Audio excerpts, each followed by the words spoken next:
ወንጌል ወንድሞች ዲያቆናት በሕያው መቅደሱ የተሰበሰባቸው የቅድስት ቤተክርስቲያን ጌጦች ማህበረ ምዕመናን ወምዕመናት ሁላችሁም በልዑል እግዚአብሔር ፍጹም ሰላም እንደምን ዋላችሁ? እንደምን ሰነበታችሁ? አሜን። በዚህ መሰብሰብ አንድነት በጠፋበት ዘመን በእድሜያችን ላይ እድሜ በጊዜያችን ላይ ጊዜ ጨምሮ በምሕረት ዓይኑ ተመልክቶ ኃጢአታችንን በደላችንን ተመልክቶ ሳያጠፋን በቸርነቱ ስለደገፈን በልጅነት ማዕረግ በመቅደሱ ስላቆመን ክብር ምስጋና ለስሙ አጠራሩ ይሁን። በደንብ እልል ብላችሁ እግዚአብሔርን አመስግኑት። እንደ እግዚአብሔር መልካም ፈቃድ አጠር ላለ ደቂቃ ኃይል ሰጪ ሸክም በሚል አጠር ላለ ደቂቃ የእግዚአብሔርን ቃል እንማማራለን። አምላካችን መንፈስ ቅዱስ የራቀውን አቅርቦ የረቀቀውን አጉልቶ ሕያው ቃሉን እንዲመግበን ፈቃዱ ይሁንልን። እኛም በልማድ ተናጋሪዎች በልማድ ሰሚዎች ብቻ ሳንሆን በምንሰማውና በምንናገረው ቃል ተለውጠን የንስሐ ፍሬ እንድናፈራ አምላካችን የእምነት ጉልበት ለሁላችንም ያድልን። እንግዲህ እንደ እግዚአብሔር መልካም ፈቃድ የምንማማርበት የትምህርታችን ርዕስ ኃይል ሰጪ ሸክም በሚል ርዕስ ይሆናል። እንደው ለታሪኩ ወይም ደግሞ ለትምህርታችን መሰረት የምናደርገው በኦሪት ዘጸአት ምዕራፍ 17 ከቁጥር 8 ጀምሮ ያለ ታሪክንና በማርቆስ ወንጌል ምዕራፍ 8 ከቁጥር 34 ጀምሮ ያለውን የተቀመጠውን ቃል ሁለቱን መሰረት አድርገን እንነጋገራለን። በዚህ በኦሪት ዘጸአት ምዕራፍ 17 ላይ ከቁጥር 8 ጀምሮ በእስራኤል ዘመን የተፈጸመ ታሪክን የሚነግረን ኃይል ተቀምጧል ማለት ነው። እንደምታውቁት ይህኛው ሰሞን ከመስከረም 16 እስከ መስከረም 25 ያለው ወርሃ መስቀል በመባል ይጠራል። ያው ቤት ውስጥ በሬ ከታረደ ምንም ይሁን የሚበላው የበሬው አካል ነው አይደለም? ክትፎ ልታደርጉት ትችላላችሁ፣ ጥብስ ልታደርጉት ትችላላችሁ። ብቻ እንደተመቻችሁ አድርጋችሁ በዛ ሰሞን የምትበሉት ያረዳችሁትን በሬ ነው እንጂ ሌላ ነገር ልትበሉ አትችሉም። ቤተ ክርስቲያንም በዚህ ሰሞን አዋጅ አድርጋ የምታውጀው የምታስተምረው ነገረ መስቀሉን ነው። ነገረ መስቀሉ ግን ቅዱስ ገብርኤል ለንግሥት እሌኒ ሲነግራት እጹብ ነገሩ የዚህ መስቀል ክብሩ ግሩም ነው። ንሕነ ማኅበረ መላእክት ወጠነ ተናግሮ በእንተ ውእቱ ዕፀ መስቀል፣ እኛ ቅዱሳን መላእክት እንኳን አስቀድመን ስለ መስቀሉ ምን ብለናል? በምሳሌ ተናግረናል፣ በምስጢር ተናግረናል።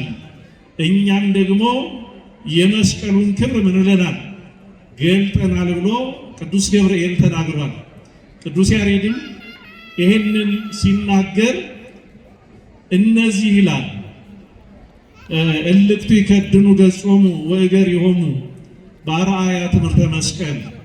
እነዚህ ቅዱሳን መላእክት በመስቀል አምሳያ ክንፎቻቸውን ዘርግተው በሁለት ክንፎቻቸው እግሮቻቸውን፣ በሁለት ክንፎቻቸው ራሳቸውን፣ በሁለት ክንፎቻቸው ደግሞ እየበረሩ ሱራፌል፣ ኪሩቤል ቅዱሳን መላእክት አምላካችን እግዚአብሔር ሲያመሰግኑ በትምህርተ መስቀል አምሳል የእግዚአብሔርን ክብር ዓለም የሚድንበትን ክብር በምሳሌ አስቀድመው መላእክት ምን ብለውታል?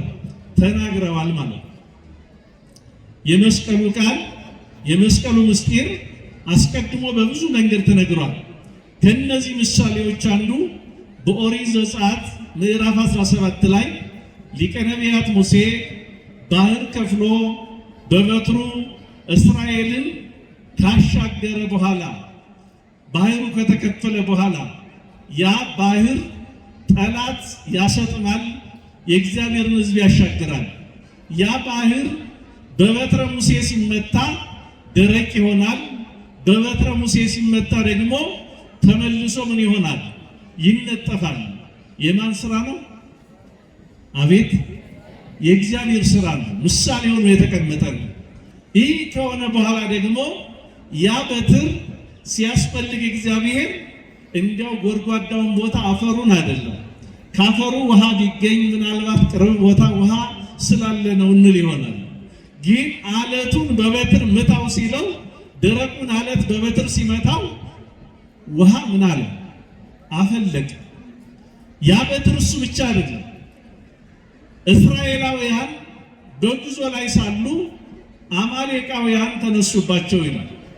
ሊያጠፏቸው ሊገሏቸው በተነሱ ጊዜ እስራኤል የጦር ልምድ የላቸው። ታሪካቸው ጡብ መስራት፣ ጭቃ ማቡካትና ፒራሚድ መስራት ብቻ ነው። ስለ ጦር ምንም ልምድ አልነበራቸውም። በሰዓቱ ከባርነት ነፃ ወጥተው ገና ጉዞ ላይ ሳሉ የሰይፍና የጦርነት ልምድ እንኳን ሳያዳብሩ ጉዞ ላይ እያሉ ገና ስደተኛ ናቸው። ድንኳን እየዘረጉ የሚራመዱ መንገደኞች ናቸው እና ሀገራችንን ሊወርሱ ነው ብለው ብዙዎች ይፈሩ ነበርና አማሌቃውያን ተነሱባቸው ይላል። አማሌቃውያን በተነሱባቸው ጊዜ መቋቋም እንደማይችሉ ብቻቸውን ያለ እግዚአብሔር፣ እስራኤል ማለት የእግዚአብሔር ሕዝብ ከሃሊ ምስለ አምላኩ ከአምላኩ ጋር ሁሉን ድል ማድረግ የሚችል ከማን ጋር? አቤት አሁን እኛ ሁሉ ነገር ያሸነፈን ከማን ጋር ስላልያዝነው ነው? እግዚአብሔርን ይዘን ስላልተሸነፍን ነው። እነዛ ከአምላካቸው ጋር ሁሉን የሚችሉ እስራኤላውያን ደግሞ እግዚአብሔርን ሲዘነጉት ጭብጥ አይሞሉም። ተላልፈው ሲሰጡ ብዙ ሰራዊት በአንድ ቀን ሲረግፉባቸው አይተናል። እግዚአብሔርን ሲይዙ ደግሞ በዝማሬ ጠላትን ድል አድርገዋል። ባህር ተከፍሎላቸዋል። ጠላት ሲሰጥም ባይናቸው ተመልክተዋል። ምንም ጦር ሳይመዙ እግዚአብሔርን ሲዘነጉ ደግሞ መከራ ደርሶባቸዋል።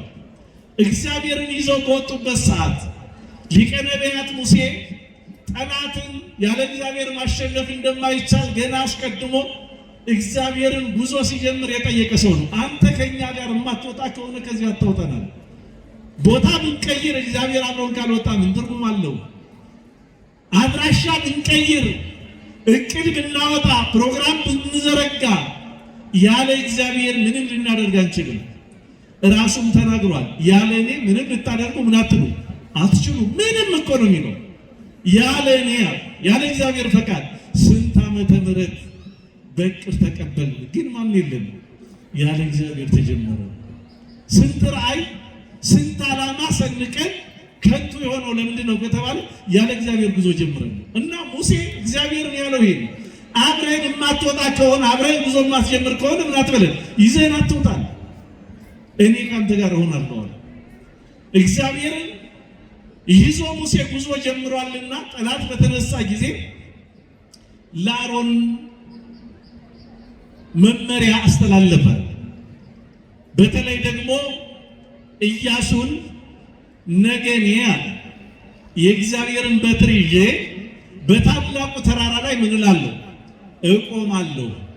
አንተ ደግሞ ከእስራኤላውያን ወታደሮችን ጎበዞችን ምረጥና ከአማሌቃውያን ጋር ምን ትላለህ? ትገጥማለህ። አሁን የእግዚአብሔር በትር የተባለችዋ 4 ክንድ አትሞላ። በሙሴ ቁመት ልክ ያለች ሙሴ የሚደገፋት ቀላል በትር ናት። ያቺ በትር ለጦርነት በስጋ ኃይል ምንም ዋጋ የላትም። እንኳን ወታደር ልትገል ይቅርና ውሻና ሌሎች ነገሮችን እንኳን መከልከል አትችልም። በውስጧ ግን ምን አለ? የእግዚአብሔር ኃይል አለ እና ያችን በትር ይዤ እግዚአብሔር ተራራ ወጥቼ እግዚአብሔር እጠይቃለሁና ሂድና ወታደሩን ይዘህ ጎበዞችን ይዘህ ግጠማል። ኢያሱ ተነሳ፣ ጉዞ ጀመረ። ከአማሌቃውያን ጋር ገጠሙ ይላል እና ሙሴ እግዚአብሔርን በትር በእጁ ከፍ አድርጎ ይዞ ስለነበረ እስራኤላውያን ምን አደረጉ? አሸነፉ። ጦርነቱ ረዘመ። ብዙ ወታደር ድል እየተደረገ እስራኤል እያሸነፉ ቢውሉም ጦርነቱ ሰውነቱ ስለረዘመ የሙሴ እጅ ዛለ ይላል። ምን አለ? እጁ ዛለ። የሙሴ እጅ ቀኑን ሙሉ አንድ ሰው በትር ተሸክሞ ዘርግቶ መዋል አይችልም እና እጁ ሲደክም ክንደ ብርቱ ስለሆነ እጁን ዝቅ ሲያደርግ እስራኤል ምን ይሉ ነበረ? ይሸነፉ ነበር። ዛሬ እንደው እንዲህ ምስቅልቅላችን የወጣው የማን እጅ ዝሎ ይሆን? እንዲህ ውርደት፣ ሐዘን፣ መለያየት የበዛው ሰላምና አንድነት፣ መስማማትና ህብረት የጠፋው የማን እጅ ዝሎ ይሆን? የማን ድርሻ ወደ መሬት ወርዶ ይሆን? በዚህ ሰዓት ይህንን ባየ ጊዜ ካህኑ አሮን ወደ ተራራው ሆር የሚባል ደግሞ ሌላ እስራኤላዊ ሽማግሌና አሮን ወሰዱና ይላል ሙሴን ድንጋይ ላይ ያቆሙት። ምን ላይ ያቆሙት? ድንጋይ ላይ ያቆሙትና ካህኑ አሮን